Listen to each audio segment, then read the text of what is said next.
예, 오늘은 방금 읽으셨던 사도행전 18장 1절에서 17절까지의 말씀으로 그대와 함께라면 이라는 제목으로 함께 말씀을 나누려고 합니다. 오늘 본문은 바울 일행의 고린도 전도 사역을 그리고 있습니다. 그런데 이 고린도에서의 사역을 시작하면서 바울은 스스로를 힘든 상태였다고 고백합니다. 매우 어려웠던 상태라고 얘기를 하고 있죠.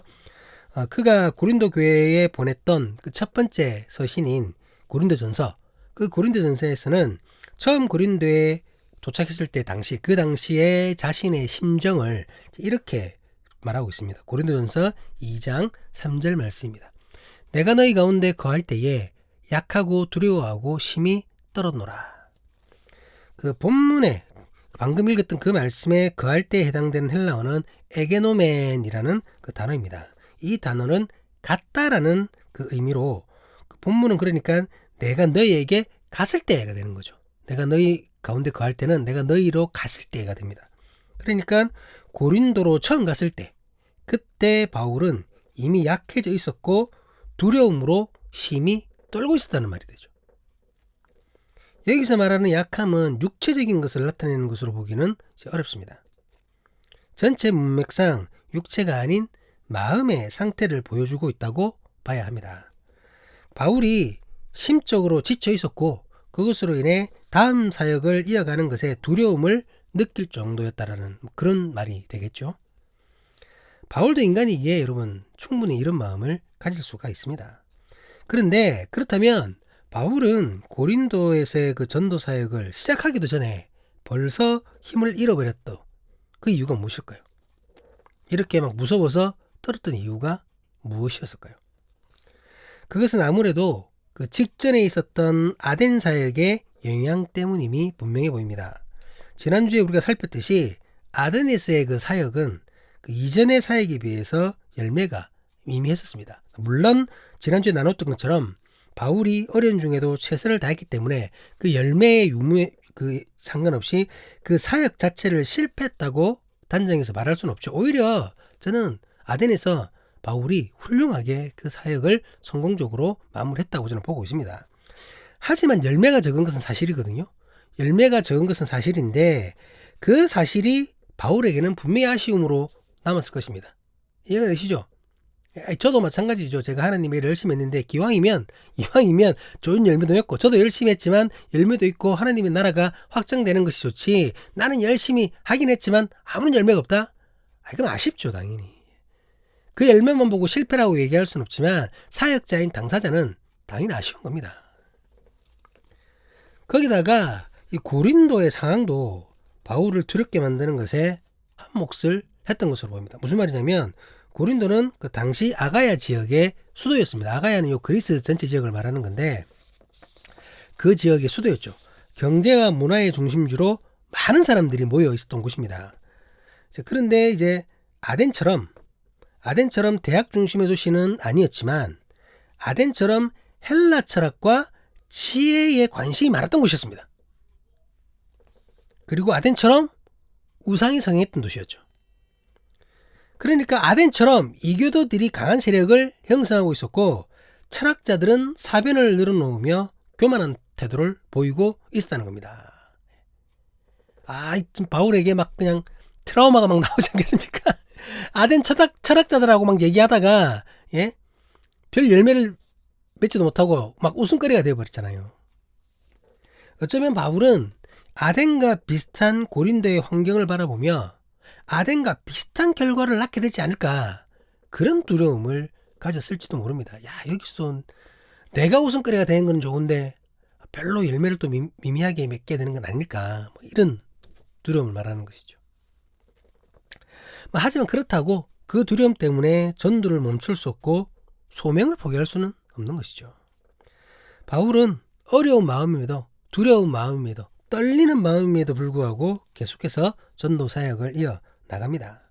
그리고 이런 바울에게 주님은 그가 다시 힘을 낼 수 있도록 도우십니다.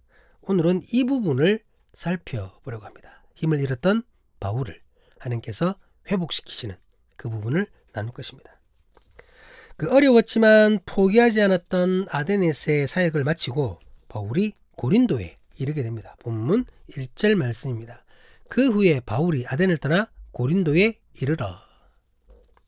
앞서 밝혔듯이 고린도는 당시 아가야 지역의 수도였습니다.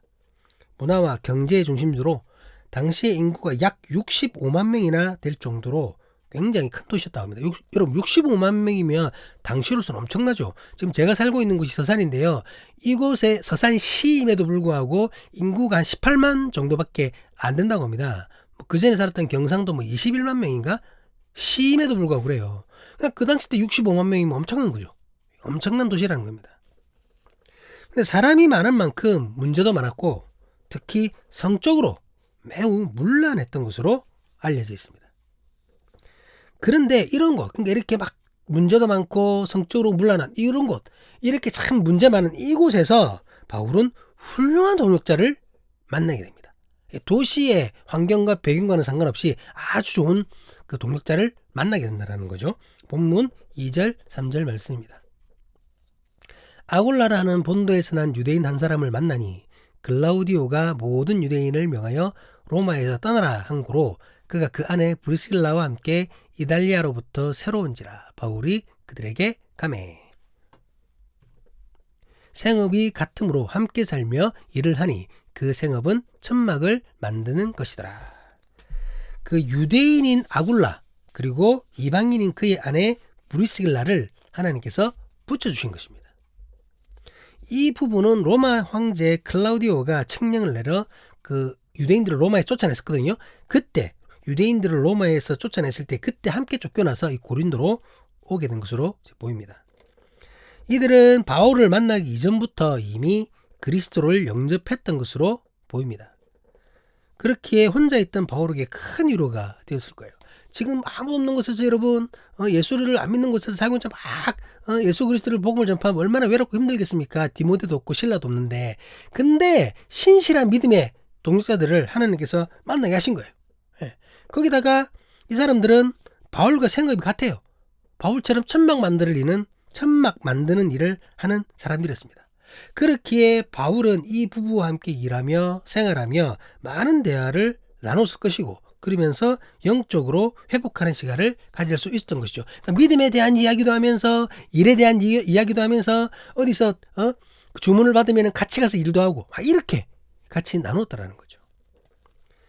이 부분은 그러니까 아굴라와 브리스길라는 이후에도 바울의 사역에 동력자로 큰 힘이 됩니다. 그러니까 굉장히 아름다운 동력자를 만나게 된 것이죠. 이제 그런데 바울은 우리 앞에서 살폈던 것처럼 다른 곳에서와는 달리 고린도에서는 자신의 경제적 부분에 대해서 일을 하면서 자급자족을 하고 있습니다. 왜 그랬을까요? 재정이 없기 때문이죠. 예, 재정이 고갈했기 때문입니다. 바울은 아덴에서부터 혼자였습니다. 그리고 고린도에서도 아직 교회가 형성되지 않은 상태이죠. 그렇게 현재로서는 경제적으로 후원받을 곳이 없습니다. 예, 무슨 후원금을 보내줄 만한 그 교회가 없었다는 거죠. 그러니 이를 내서 스스로 재정을 충당한 것입니다. 그리고 혹시라도 오해가 일어나지 않게 하기 위해서 미리 예방한 것도 있죠. 그러니까 자기가 막 복음을 전하면서 그걸로 복음 막 지금 믿게 된 사람들한테 만약에 헌금 내라고 막 독려를 하게 되면 이게 복음파리처럼 오해도 있을 수 있다는 거죠. 그러니까 그렇게 하지 않았다는 겁니다. 믿음이 깊어져서 스스로 후원하는 건 모르겠는데 이제 간 믿은 사람들한테 그런 것을 요구할 수는 없다라는 겁니다. 어쨌든 이렇게 주중에는 일을 하였지만 안식일에는 전도 사역을 이어나갔습니다. 본문 4절입니다. 안식일마다 바울이 회당에서 강론하고 유대인과 헬라인을 권면하니라. 이제까지와 같이 관례대로 안식일마다 회당을 찾아 유대인과 헬라인에게 복음을 전했던 것입니다. 바울은 이방인의 사도로 부름을 받았죠. 하지만 그렇다고 해서 유대인에게 복음 전하는 것에 관심이 없거나 포기한 것이 아닙니다, 여러분. 저기 예수님을 알지 못하는 유대인이 지나가는데 나 알 바 아니야 하고 가든가 말든가 이렇게 하지 않았다는 거예요. 그는 언제나 유대인이 먼저였습니다. 유대인을 먼저 찾았고 고린도에서도 가장 먼저 유대인의 회당을 찾아서 복음을 전했던 것입니다. 물론 그 선교적인 전략이었지만 어쨌든 유대인들에게도 복음을 전하려고 했다는 것이죠. 자, 그러던 중에, 그래서 이제 막 일 중에도 안식일에 가서 일단 유대인들이 막 전하고 있었는데, 그러던 중에 드디어 기다리던 전도팀이 고린도로 도착하게 됩니다. 본문 5절 말씀입니다. 실라와 디모데가 마게도냐로부터 내려오매 바울이 하느님의 말씀에 붙잡혀 유대인들에게 예수는 그리스도라 밝히 증언하니. 아마도 이때 실라와 디모데가 그 마게도냐 성도들의 후원금을 가지고 왔던 것으로 보여요. 근데 이제 막 아덴에서나 지금 고린도까지는 그 바울 혼자서 막 이러고 있는데, 이제 그 마게도냐에서 실라와 디모데가 돌아오면서 그곳에서 이미 형성된 교회에서 후원금을 받고 왔다라는 거죠. 그렇기에 바울은 천막 만든 일을 잠깐 멈춥니다. 멈추고 이제 본격적인 고린도에서의 전도가 시작된 거죠. 그러니까 지금까지는 본격적이지 않았잖아요. 주중에 일을 하고 안식일마다 회당만 찾았으니까 막 거리마다 막 시장마다 이렇게 나가지 않았지 않습니까? 근데 실라와 디모데가 오면서 일단 재정적으로 안정이 되니까 본격적으로 매일매일 나가는 겁니다. 매일매일 나가는 거죠. 안식일뿐만이 아니라 평일에도 회당에서 거리에서 예수 그리스도를 전파했던 것입니다. 여러분, 뭐 그렇다고 해가지고 이제 뭐 후원금을 받았기 때문에 이것으로 끝났기 때문에 그렇다고 해서 바울이 스스로 생업을 책임지는 것을 고린도에서만 했던 일시적인 것이라고는 할 수 없습니다. 여러분, 아까 제가 처음에 뭐 돈이 없으니까, 재정이 없으니까 일을 한 것이죠 얘기했는데, 이게 우스갯소리가 아니라, 여러분, 목회자가 일을 하면 안 되나요? 해도 되죠. 교회의 재정이 어려우면 목회자가 일을 하면 됩니다. 목회자는 꼭 무슨 뭐 일 안 하고 성도들의 그 재정만 받아야 되나요? 내가 그걸 할 시간이 어디 있습니까? 예? 성경 연구하고 기도하고. 그러면 일반 성도님들은 일하기 때문에 기도 못 하나요? 그런 거 아니거든요. 교회의 재정이 없으면 목회자 스스로가 일을 해서 그 재정을 충당하면 됩니다. 목회자가 할 일이 뭐가 있나요? 할 일 많습니다, 여러분. 청소하면 되죠. 경비하면 되죠. 여러 가지 할 거 많습니다. 노동하면 되죠. 목회자 그거 하면 안 되나요? 해도 됩니다, 여러분. 우리는 고귀한 일만 해야 됩니까, 목회자는? 그렇지 않습니다, 여러분. 우리 성도님들이 하시는 모든 일들, 목회자들 정당한 일이라면 다 할 수 있습니다. 또 해야 됩니다. 그거 왜 못합니까? 그렇게 충분히 할 수 있습니다.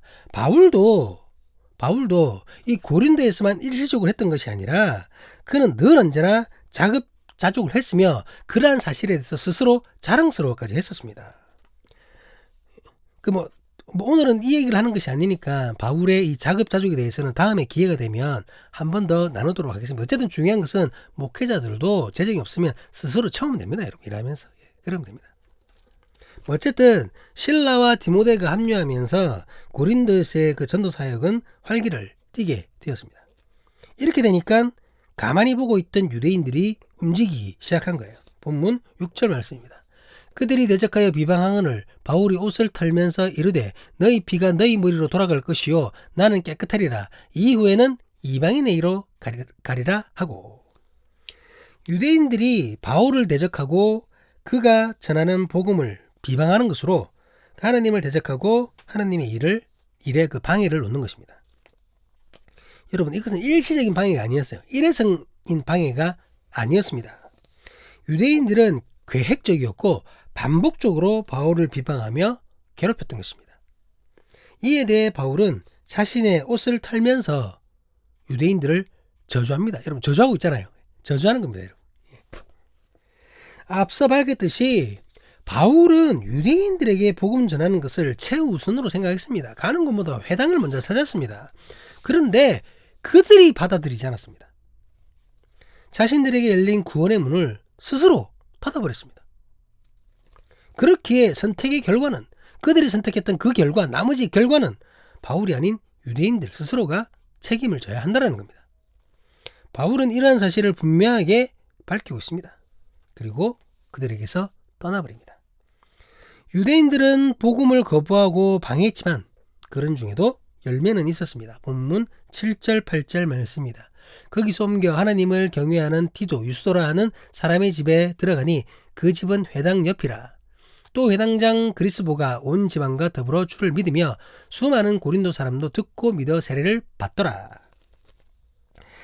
디도 유스도는 이방인이었고 특별히 그 이름을 봤을 때 로마인이었던 것으로 예상됩니다. 그가 복음을 받아들여 하나님을 경외한 것이죠. 이방인뿐만 아니라 유대인 중에서도 열매는 있었습니다. 유대인 중에 방해하는 사람도 있었지만 또 그 중에는 믿는 사람도 있었다는 거죠. 회당장인 그리스보가 그의 온 집안과 함께 주께로 돌아온 거예요. 회당장인 그리스보의 핵심은 그 바울을 대적했던 유대인들에게는 충격이었을 것입니다. 그렇잖아요.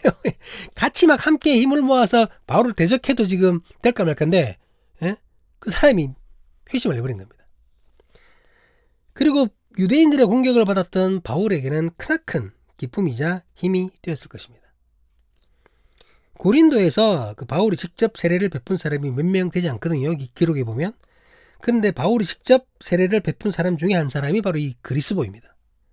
그만큼 바울이 그리스보의 회심으로 큰 위로를 받았다는 거죠. 그렇잖아요. 막 유대인들이 막 공격하고 방해하고 비방하는데 그 중에 회당장이, 그런 유대인들 중에 회당장이 자신의 복음을 듣고는 그리스도를 믿겠다고, 하나님을 믿겠다고, 주님을 믿겠다고 돌아온 겁니다. 얼마나 큰 힘이 되겠습니까? 하지만 그와 반대로 충격받은 유대인들은 가만히 있지 않았을 것입니다. 바울을 더 괴롭히고 더 계획적으로 비방했겠죠. 회당장까지 바울의 말에 넘어가 버렸으니 이제는 이판사판으로 공격을 했을 것입니다. 그렇기에 주님께서 직접 나타나셔서 바울을 위로하시고 용기를 주십니다. 본문 9절에서 11절까지 말씀입니다. 밤에 주께서 환상 가운데 바울에게 말씀하시되 두려워하지 말며 침묵하지 말고 말하라. 내가 너와 함께 있음에 어떤 사람도 너를 대적하여 해롭게 할 자가 없을 것이니 이는 이 성중에 내 백성이 많음이라 하시더라. 1년 6개월을 머물며 그들 가운데서 하나님의 말씀을 가르치니라. 환상 중에 주께서 바울에게 직접 나타나셨습니다. 두려워하지 말고 침묵하지 말고 어떠한 공격이 가해지더라도 용기 있게 복음을 전할 것을 주문하십니다. 그러시면서 주께서 바울과 함께 하실 것을 약속하시는 것입니다. 주께서 함께 하시기에 대적들이 어떤 공격을 하더라도 바울을 해롭게 할 수 없음을 분명하게 선언하십니다. 그렇기에 힘을 내어 여전히 복음을 들어야 하는 많은 사람들에게 나아가 예수의 그리스도 되심을 전하라고 말씀하시는 것입니다. 이것은 여러분, 이제부터 더 이상 바울을 대적하는 이들이 그 바울을 괴롭히지 않게 될 것이라고 말씀하는 것이 아니죠. 앞으로 바울이 고난받지 않는다는 말이 아닙니다. 여전히 고난이 있고 대적들은 공격할 거예요. 더 교묘하고 더 치사하게. 하지만 그것이 바울과 함께 하시는 하나님의 사랑을 끊을 수 없다라는 것을 말씀하시는 것입니다.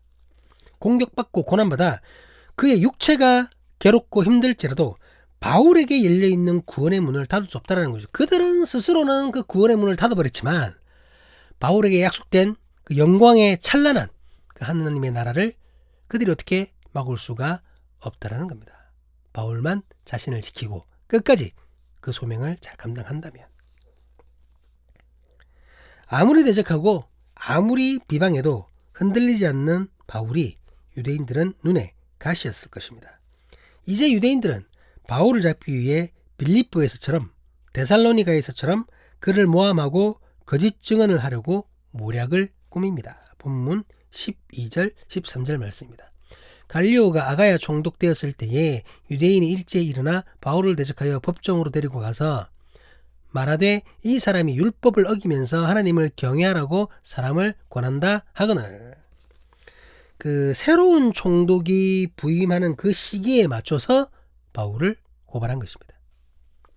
대체적으로 이런 신임 총독이 부임하면 시민들에게 환심을 얻으려고 노력하게 되지 않습니까? 그렇잖아요. 새로운 지도자가 오면 처음부터 막 붙잡고 이렇게 하는 것이 아니라 어쨌든 처음에는 사람들에게 좋은 인상을 주려고 노력을 하잖아요. 예, 그게 대부분이 그렇게 합니다. 물론 이제 지금 우리나라 대통령은 처음부터 국민들하고 적을 두려고 막 작정을 하고 이상한 짓을 하고 있지만 어쨌든 제정신이라면 그렇게 하지 않죠. 예, 멀쩡한 사람이라면은 처음에는 당연히 자신이 다스리고 있는 그 지역에서 좋은 인상을 주려고 합니다. 유대인들이 이것을 노렸던 것이죠. 그들은 자신들이 거짓 사실을 꾸며 바울을 고발하면 자신들이 거짓 사실을 꾸며 바울을 고발하면 새로운 총독이 자신들의 신임을 얻기 위해서 그들의 뜻대로 움직여 줄 것이라고 생각했습니다. 그래서 이제 신임 총독이 오는 것을 그 시기에 맞춰서 바울을 모략하려고 했던 것이죠. 하지만 총독 갈리오는 유대인들의 기대처럼 하지 않았습니다. 본문 14절에서 16절 말씀입니다. 바울이 입을 열고자 할 때에 갈리오가 유대인들에게 이르되 너희 유대인들아, 만일 이것이 무슨 부정한 일이나 불량한 행동이었으면 내가 너희 말을 들어주는 것이 옳거니와 만일 문제가 언어와 명칭과 너희 법에 관한 것이면 너희가 스스로 처리하라. 나는 이러한 일에 재판장 되기를 원하지 아니하노라 하고 그들을 법정에서 쫓아내니. 바울이 자신의 그 거짓 고발에 대해서 변호를 하려고 했잖아요. 그런데 변호를 하려고 하는데 그러기도 전에 바울이 말도 하기 전에 총독이 이 사건을 기각해버립니다. 갈리오는 바울과 유대인의 갈등을 그들만의 종교 분쟁으로 인식했던 거예요. 자기들끼리 영향력 싸움을 벌이고 있다고 생각한 겁니다. 자기들 종교 안에서 유대교가 있고 기독교는 유대교 분파인데 기득권 싸움을 한다 이렇게 생각을 한 거예요. 그래서 갈리오는 그 자신이 알지도 못하고 관심도 없는 이방 종교에 관한 분쟁에 대해서 관여하기를 원치 않았고 되레 귀찮아했습니다. 유대인의 문제는 유대인들이 알아서 해결하라는 것이죠. 이 판결은 결코 기독교를 옹호해서 내린 판결은 아니었습니다. 그것은 아니었는데 그런데 이 판결로 인해 앞으로 전도사에게 순항을 맡게 됩니다. 총독 갈리오는 자신도 모르게 바울을 살렸고 기독교를 도왔던 것이죠. 우리는 이 모든 것이 역사의 주권자이신 살아계신 하나님의 섭리임을 믿습니다. 총독의 판결에도 불구하고 유대인들은 곧바로 그 판결에 순응하지 않고 법정을 떠나지 않으려고 했던 것으로 봅니다. 막 얘기죠. 총독이요, 그런 게 아닙니다. 예? 이게 지금 우리들만의 문제가 아니라 지금 이 지역이 바울 때문에 어지럽습니다. 큰일 납니다. 하고 막 이상한 얘기를 막 했겠죠. 그래서 총독은 그 명령을 해가지고 유대인들을 법정에 쫓아내버립니다. 아우 시끄러우니까. 됐다. 내가 기각했잖아. 나가라. 쫓아내버립니다. 그런데 이 과정에서 재판을 지켜보던 사람들 중에 유대인을 향한 불편한 감정을 품게 된 사람들이 있었던 것 같습니다. 왜 저래? 우리도 그렇잖아요. 나한테 직접적으로 해를 끼치지 않는데 누가 저기서 계속 뭐 똑같은 말 반복하면서 시끄럽게 하면 막 짜증나고 신경질 나잖아요. 저 사람 왜 저래? 왜 안 나가? 막 이러잖아요. 막 그런 거죠. 본문 17절을 보시도록 하겠습니다.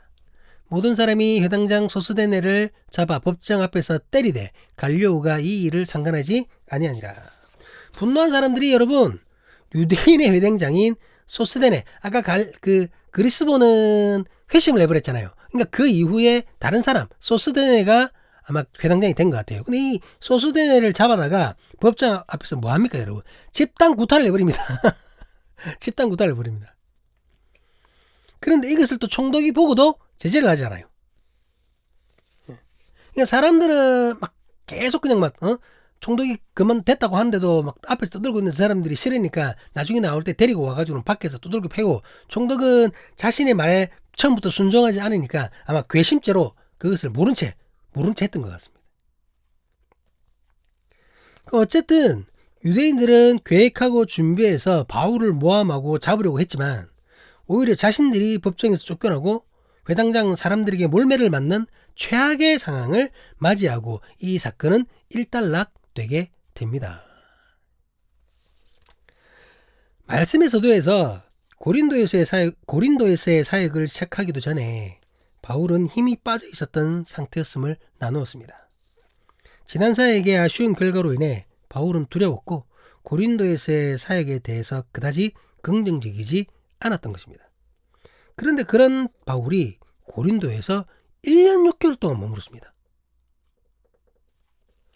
이는 이후에 있을 에베소, 그러니까 이제 고린도 다음에 또 다음에 또 에베소가 있거든요. 에베소는 한 3년 정도 있었습니다. 그러니까 이 에베소 사역을 제외하면 가장 긴 시간을 고린도에서 사역을 한 겁니다. 이것은 그가 처음에 품었던 두려움, 떨리는 마음, 부정적인 생각을 생각해 볼 때는 이해가 안 되는 부분이잖아요. 그러니까 그가 1년 6개월 동안 머물렀다는 것은 그가 처음에 가지고 있었던 두려움, 떨리는 마음, 그 약한 마음, 그것을 극복했다라는 얘기가 되겠죠. 그것이 치유됐다는 얘기입니다. 자, 그렇다면 바울은 어떻게 두려움을 이겨낼 수 있었을까요? 어떻게 떨리는 마음을 극복하고 그 약한 마음을 다잡을 수 있었을까요? 먼저 하나님께서 바울에게 신실한 동력자를 보내주셨습니다. 혼자 있던 바울에게 아굴라와 그의 아내 브리스길라를 보내신 것입니다.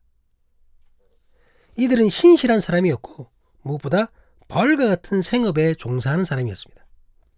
그러기에 함께 나누며 교제할 수 있는 시간과 내용이 많았던 것이죠. 앞서 얘기했던 것처럼 믿음에 대한 얘기도 하면서 일에 대한 얘기도 하고, 이 부부와 함께 하며 바울은 큰 위로를 받았을 것입니다. 그리고 이전부터 함께 했던 동력자들과 다시 함께 할 수 있게 되었습니다. 그러니까 헤어져 있었던 실라와 디모데를 다시 만나게 된 것입니다. 이것으로 불완전했던 전도팀은 다시 전열을 가다듬게 되었고, 그들이 받아온 후원금으로 전심을 다해 사역에 임할 수 있게 되었던 것이죠. 또한 귀한 복음의 열매를 맺고 새로운 동력자를 얻게 되었습니다. 이방인은 물론 핍박하던 유대인 중에서도 복음을 받아들이고 새롭게 하나님의 자녀가 되었고, 그들은 바울의 새로운 동력자가 된 것입니다. 그리고 마지막으로 주께서 직접 말씀으로 위로하시며 함께 하셨습니다. 바울이 멈추지 않고 선포할 수 있도록 용기를 주셨습니다. 결단코 함께 하실 것을 약속하셨던 것입니다. 결국 바울이 두려움과 떨림을 극복할 수 있었던 것은 함께함 때문이었습니다. 신실한 동력자와의 함께함, 헤어졌던 동력자와의 함께함, 새로운 동력자와의 함께함, 그리고 구원자이신 그리스도 예수와의 함께함. 주께서 사람을 통하여 그리고 당신께서 직접 외로워하시는 바울에게 함께함으로 용기를 주셨던 것입니다. 여러분, 이 아름다운 사랑, 이 아름다운 위로를 믿고 기대하십니까? 사랑하는 사람의 교회 공동체 여러분, 교회라는 이름으로 모인 우리는 한 사람 한 사람이 주께서 보내신 믿음의 동력자임을 고백합니다. 서로를 위로하고 서로에게 힘이 될 때 우리는 주께서 세우신 아름다운 교회로 더욱 완성되어 가는 것임을 믿습니다. 이런 우리를 교회로 인정하시고 주님의 말씀으로, 주님의 역사하심으로 우리와 함께 하심을 나타내실 것을 믿고 의지합니다. 주께서 함께하게 하신 아름다운 믿음의 동력자를 귀하게 여길 수 있는 우리이길 주님의 이름으로 간절히 기도합니다. 믿음의 동력자를 위로하고 또한 그들에게서 위로받는 내가 되는 그 참된 교회, 아름다운 교회, 사람이 교회의 공동체가 될 수 있기를, 그러한 교회를 이루어 나갈 수 있기를 주님의 이름으로 간절히 간구합니다. 기도하시겠습니다. 아멘.